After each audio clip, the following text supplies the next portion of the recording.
আমি আসছি এসব রান্না করে খাওয়াবো বলে। এগুলো কি বড় বড় কাঁকড়া, এগুলো বাজার থেকে আনতে আনতে সবগুলো মারা গেছে। 10টি বড় কাঁকড়া, ওজন 13 কেজি, দামও নিয়েছে অনেক বেশি।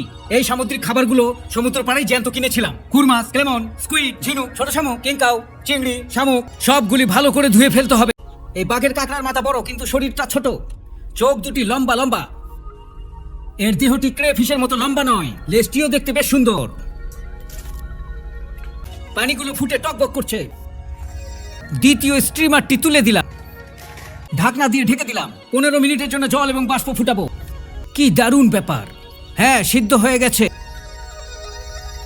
কড়াই গরম করে তেল ঢালুন এবং গরম তেলে আদা রসুন দিন, সিচুয়ান গোলমরিচ, শুকনো মরিচ, সামান্য জল ঢেলে দিন।